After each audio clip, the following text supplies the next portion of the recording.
ngasi fongkiba tongan-tonganba pausesing amadi social media dagi laukhatsaba pausinggi update pizari ahanbada maruiba pau Kuatugi ban saugaliba Kuki nupising yam saunakre security force na nagagi gari thadokre haina Kuki mayam Mei Houna Saokhre ngarang nungtil pung ahumlom tarakpada sahangdaba singna Imphal ski lamlai PS na konba Chanakulda leiba khetri mayum ngairang jali yumda 36 high explosive hand grenade ama thamdilam lei bomb expert singna lauthoklaba matungda aso engam yaudana fokhai han khre hairi Ireng naga bilas mai thagane haina Kuki National Front Pigi Tiger na kihanbagi audio ama viral oirakre United Naga Council amadi Kuki NP Manipur KIM na nakal anigi miyamda appeal tawkre Aikhoi political solution pami popular government sema pamde haiba kholau lauduna Kuki singna Churachandpur rally chatkre ZUF na wa fongkhulgi sang ahumai thakibagi mayokta sathakiba kotugi ban NPO na counter-blockade ki khongjang lauthokibadagi khudaktagi handokre Maharashtra ki Deputy Chief Minister Ajit Pawar yauna miyoi manga plan kaibada sire investigation haukre Amisana January kontrada Kuki MLA taraga Guwahati da unaragane Manipur lengak sembada soidana sagalakadra haibadudi wahang ama oiragli Goti mayung Priyanka ki yumda warning letter gonana hand grenade ama thamlamle Lamdamasigi miyamna sinthalepi duna January kontra matoida chatkadoriba Manipur kanbagi khongcha charugyabiyo haina kokomina appeal tawkre Jairak pibagi mahuta manapi naba sem saba angakpa poi haina desamna pendaba fongdorakre Regional market lupa crore amagi value oigadaba drugs sing fagatkre Haudik pau sandong na pizari Ireng naga bilas mai thagane haina Kuki National Front Pigi Tiger na kihanbagi audio ama viral oirakre Umang kokthokuna logi wangmada sengalakpa German Road thinglubagi wahauda Kangpopi district ki manung chanba Ireng naga bilas mai thagane haina Kuki National Front Pigi leader Tiger Kipgena kihanbagi audio ama social media da viral oirakre Viral oiriba audio adu Kuki lamhen to hen basingna Ireng naga bilas ki waiting set thugairamba madi memorial stall da Kuki Lan stay away haina thajilamaga mari leinana tha sigi tarani thoida lambi thinglubagi damak Tiger Kipgen masana telephone taraktuna wari sana kibani hairi wari sana ba aduda Ireng naga bilas ki chairman ta Tiger Kipgen na asoiba leirabasu wari sana ba yai karigi khudaktagi lambi thingbano kari pambano Khut Thanasi hairabadi ngasimak Thanasi hairi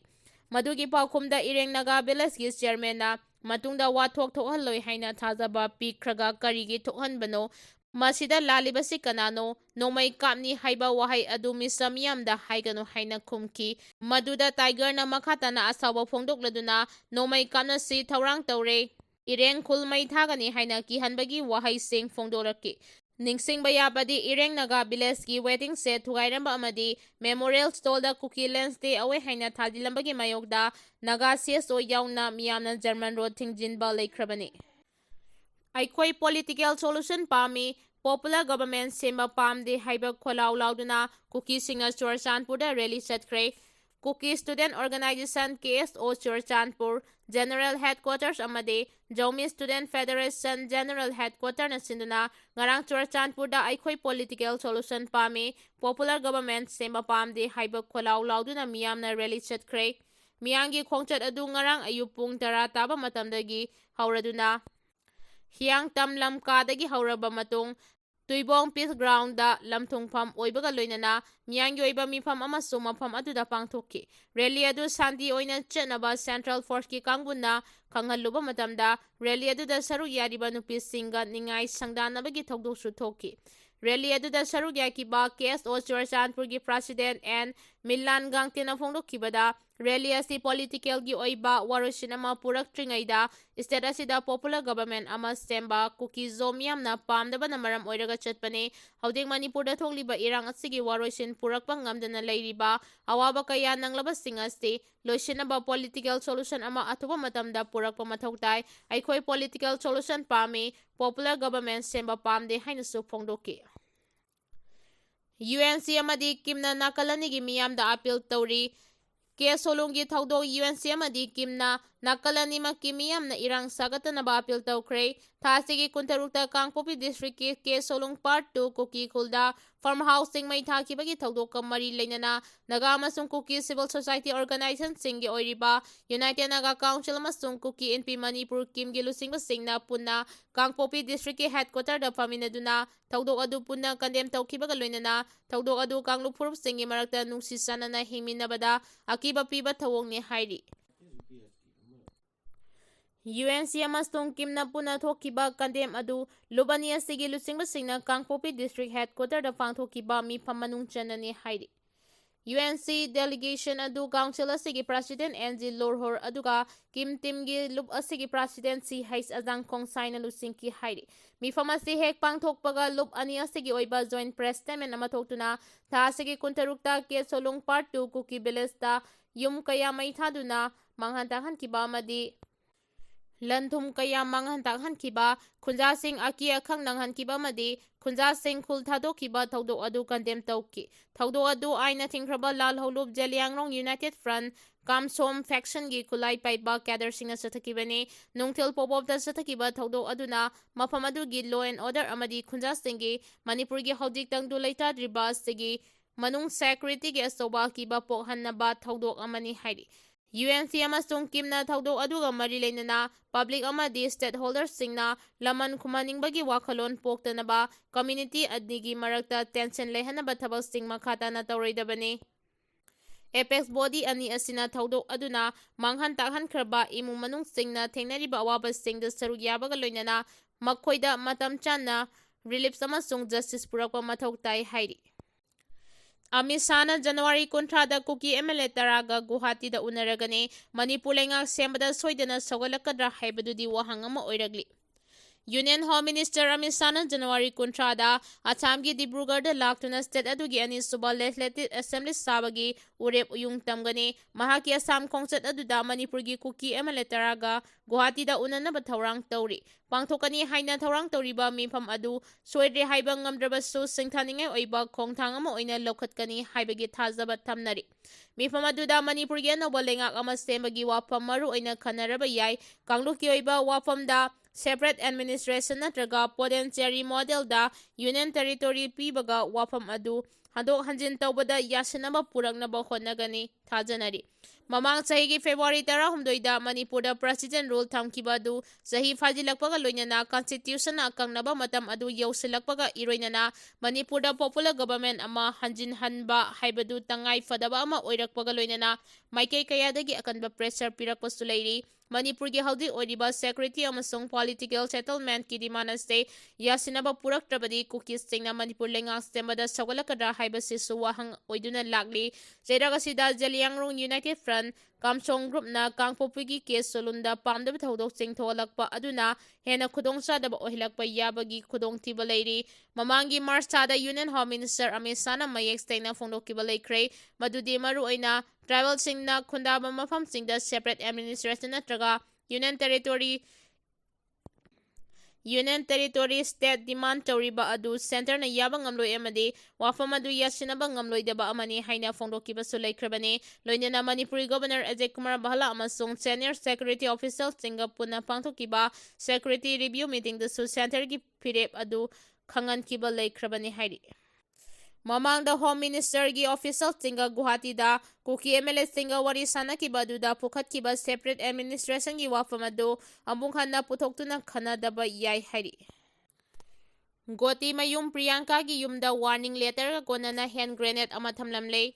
ꯉꯔꯥꯡ ꯑꯌꯨꯛ ꯑꯉꯟꯕꯗ ꯁꯛꯈꯪꯗꯕꯁꯤꯡꯅ Thoubal police ꯁ꯭ꯇꯦꯁꯟꯒꯤ ꯃꯅꯨꯡ ꯆꯟꯕ ꯀꯤꯌꯥꯝ ꯁꯤꯐꯥꯏꯈꯣꯡꯗ ꯂꯩꯕ ꯒꯣꯇꯤꯃꯌꯨꯝ ꯄ꯭ꯔꯤꯌꯥꯡꯀꯥ ꯑꯄꯣꯛꯄ ꯄ꯭ꯔꯤꯌꯣꯀꯨꯃꯥꯔ ꯁꯔꯃꯒꯤ ꯌꯨꯝꯗ ꯍꯥꯏ explosive hand grenade ꯑꯃ ꯊꯝꯂꯝꯂꯦ꯫ ꯄ꯭ꯔꯦꯁꯅ ꯐꯪꯕ ꯄꯥꯎꯒꯤ ꯃꯇꯨꯡ ꯏꯟꯅꯗꯤ ꯕꯣꯝ ꯑꯗꯨ ꯉꯔꯥꯡ ꯑꯌꯨꯛ ꯄꯨꯡ 4 ꯇꯥꯔꯛꯄ ꯑꯗꯨꯋꯥꯏꯗ ꯌꯨꯝꯒꯤ ꯃꯥꯡꯒꯣꯜ ꯀꯥꯞꯐꯝꯗ ꯊꯝꯂꯝꯈꯤꯕꯅꯤ꯫ ꯕꯣꯝ ꯊꯝꯂꯝꯕꯒꯤ ꯄꯥꯎ ꯑꯗꯨ ꯍꯦꯛ ꯐꯪꯕꯒ ꯄꯨꯂꯤꯁ ꯁ꯭ꯇꯦꯁꯟꯒꯤ SDPO ꯑꯣꯏꯅꯥꯝ ꯑꯖꯤꯠ ꯑꯃꯁꯨꯡ OC ꯁꯥꯄꯝ ꯏꯕꯣꯝꯆꯥꯅ ꯂꯤꯠ ꯇꯧꯕ ꯊꯧꯕꯥꯜ ꯄꯨꯂꯤꯁ ꯁ꯭ꯇꯦꯁꯟꯒꯤ ꯇꯤꯝ ꯑꯃ ꯂꯥꯛꯇꯨꯅ ꯌꯦꯡꯁꯤꯟꯈꯤ꯫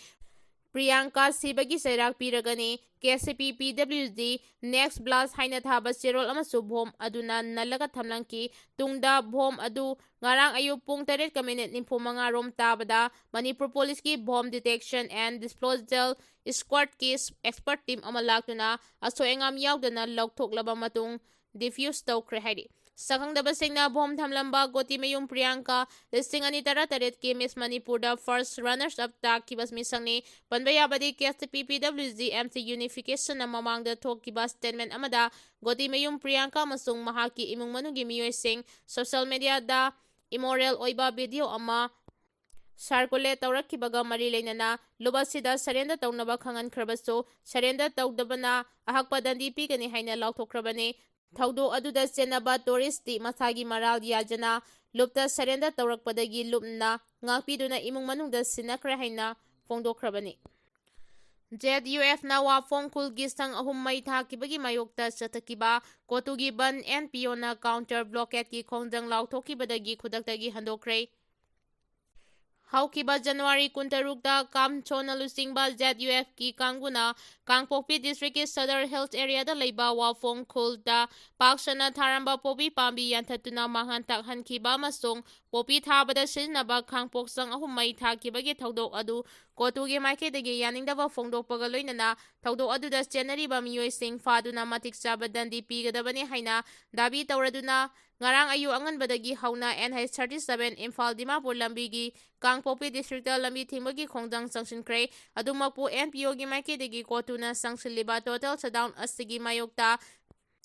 counter-blockade chathagani haina lauthokibadagi kotugi ban khudakta handokre kotugi maikidagi ZUF na ngaihak leitana Popi Bambising manghanbagi namada Kangpokpi district ki manungchana lairiba wafong khul khakta natana Langjel Langboy Kolen amasong Kharambai phaina singba khulsing asida ngaihak leitana kihan khangamdagi thawong kaya chathai maram aduna wafong khulda mai tharamada chenabasing pung 12 gi manungda sarkargi mari leinabasingna faduna matik chaba dandi pigidabani haiba dabi tawraduna Tang 19 amasung 19 gi lonaba ahing nongyaidagi pung 3 gi oina national highway da total shutdown gi khongjang sansinkibani hairi Kuki singna national highway da jathakiba total shutdown adugi manungchana Kangpokpi district ki national highway asina fauraga cheliba mafam kayada protector singna lambida tire mai thaduna amasung uwa faijinduna gari sing chatok chachin tawbada thingba pikre amukso Adumakpu security force singna athingba piriba sing adu takhaiduna gari sing chachok chachin tawhanki Thaudok aduna maram oiraga Kuki sing amasung security force ki marakta sauna muknaba thokre adumakpu pamdaba thaudok sing thokpagi paudi leitri Amaromda kotuna sangsiliba total shutdown gi khongjang asigi mayokta Naga People Organization NPO na counter blockade gi khongjang sangsinkibaga loinana khongjang asida pumnamangna mapung faba cooperation pibinaba appeal tawragli Manipurda thogliba irang asibu thijinaba sengkiba Justice Gita Mital Committee gi matam July 18 fawba sangdorakre haukiba sahi lising ani kulhumdoi gi Mei Houna thoglakkiba kangluki irang asina maram oiraga victim oiraba sengi rehabilitation amasong relief ka mari leinaba seng yengsinabagi damakta Supreme Court ki meeting makhada sengkiba Justice Gita Mital Committee gi matam chahi asigi July 18 fawba sangdokre Justice Gita Mital Committee asi mamang chahi July da matam loikraba fawbada haudik fawba leptana thabak tawduna lakiba se yenglaga Supreme Court ki Chief Justice Suryakant amasong Justice Joymala Bakshi anigi bench amana committee asigi mot asti chahi khudingi July 18 fawba sangdoknaba ngarang rai takibane committee asina irang asiga mari leinana tongan ba victim rehabilitation ga mari leinaba report 19 Supreme Court submit tawkre committee asigi matam mamang chahi gi July da loikraba fawda masigi matam asi sangdoktuna lakibane adubu ngarang Supreme Court ki Chief Justice Suryakant na lusingba bench amana committee asi sahi asigi July 18 fawba sangdoktuna makhatana mathau tawhannaba khangankibane hairiba committee asi Manipur thogliba irang asiga mari leinana relief rehabilitation amasong compensation gi thabak thoram singa se yengsinabagi damakta haugiba sahi lising ani kulhumdoi gi August 3 ta apex court asina constitute tawkibane Maharashtra gi former Director General of Police Date Pachal Girikarsu Irang asiga mari lainana criminal case ka mari lainabasing thijinbada monitor taunaba Supreme Court ki maikeidagi appoint tawkhibani. Jammu and Kashmir High Court ki former Chief Justice Gi Mittal na lead tawba committee asida Bombay High Court ki Justice Retire Salini P. Yosi amasung Delhi High Court ki Justice Retire Asami Hanyauna panel member ahumsu leiri. Committee asina irang asiga mari lainaba case singasi yengsilaba matungda masigi report asi direct oina Supreme Court pigadabani. Maharashtra ki Deputy Chief Minister Ajit Pawar yauna miyoy mga plan kaibada sire investigation hawkre. Maharashtra ki NCP leader amaso oiriba Deputy Chief Minister Ajit Pawar ngarang Ayupune district ki Baramati mayada plan kaibada sire. Mahakapuna plan atuda tominakiba mahaki staff ani amasong crew member ani so plan kaiba aduda sikre tawdo aduga mari lainana investigation chataba hawkre. Aviation Regulator DGCA gi maikeidagi fongdoragli. Pao sinamakata na hairibana Deputy CM Ajit Pawar aste Baramati da Jila Parishad Mikhal gi public rally ama yawnaba aircraft aduda chatkibane. Adubu aircraft adu Baramati mayada landing taunaba honabada pokhaibadagi laibak thiba thawdo adu thokibane. Plane adu hek kaibaga mafam adumaktada emergency service ki kangbu sing thunglaki adubu Deputy CM adu yauna plane aduda tonglakiba atopa miyoy ahum adu loinamak siraga leirama thengnaki. Aircraft adu mataw karamna kaikibano haina Aircraft adu mataw karamna kaikibano haiba haudi fawgi oina sapchana khangba ngamdri adumakpu thawdo aduga mari lainana formal investigation ama chataba hawkre. Deputy Chief Minister Singh ngarang Maharashtra gi Chief Minister Devendra Fadnavisna chair lauduna pangthokiba Maharashtra Cabinet Committee on Infrastructure gi meeting da sarug yaram ki hairi.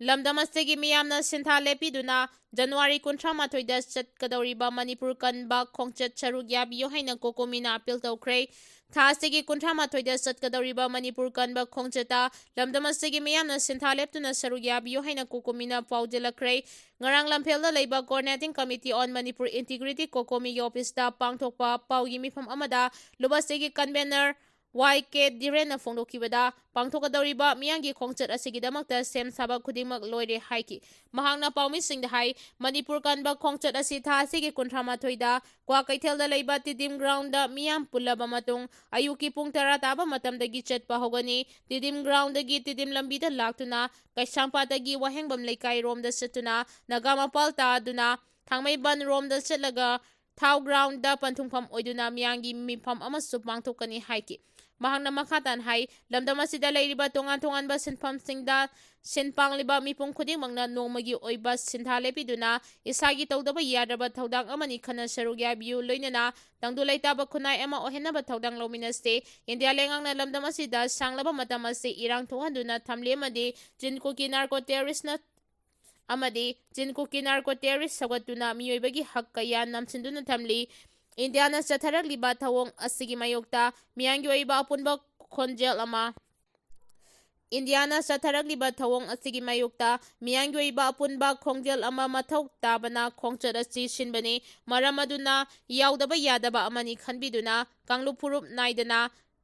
Kanglu Puruk Haidana Kundamina Riba Mipung Kudimagna Sarugyaduna, Tangdulay Taba State Ama Oinaba Honaminase, Indiana Sin Kuki Narco Terrorist Sing Sidinaduna, Irang Tongaliba as the Lep Kadabane, IDP Sing Masagi Mayumda Hadilahanbagi Mahuta, Saidangduna Lariba Singi Mahuta, Masagi Mayumda Lehanaba, Highway Sing the Maning Tamna Chetpa Pangriba Asisu Yahan Gadabani Haiki.